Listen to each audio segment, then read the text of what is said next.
Jack Spadaro was an engineer with 30 years experience working in the U.S. Mine and Safety Health Administration. And when he saw the recklessness, the willingness to flout laws and regulations at great risk to his personal work, to a certain extent his life, because he lives in these communities, he realized he had a responsibility larger than to himself. What's happening here is mountaintop removal coal mining. Coal sludge impoundments associated with this type of mining and also deep mining are basically lakes of toxic goo, and this goo is seeping into well water, and people are sick and dying from this coal industry mess. Here's a man who goes in to investigate a spill in Martin County, Kentucky. And he does what's right. He investigates it, and he gets to the facts, and he finds out what caused the spill, which could have been loss of a lot of lives. We were interviewing witnesses, and we moved along quite well through November and December until January of 2001, when there was a change in administration.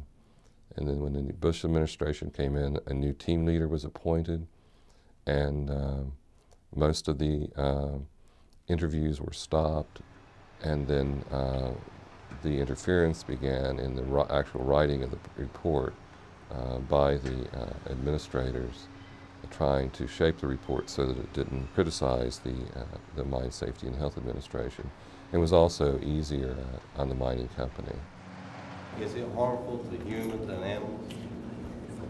Do I think it's ultra dangerous? No, if you're asking my opinion. But the experts, the EPA, Kentucky Division of Water, you know, you can listen to them. He wasn't really willing to sign off on a whitewashed report, so he was punished for doing his job well and for protecting the people.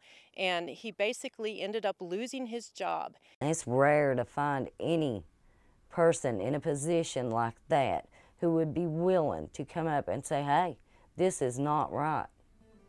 But he did. And it's a rare person who works for the federal government that can tell us something and we will believe.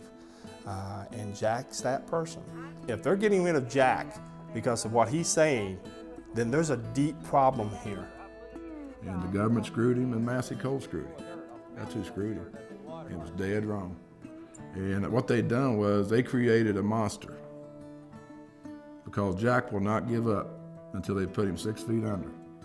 Jack has displayed incredible courage, because to speak out against the coal industry in any way, shape, or form, you get a lot of backlash. He knew people's lives were at stake and still are at stake, and that's what makes him a hero.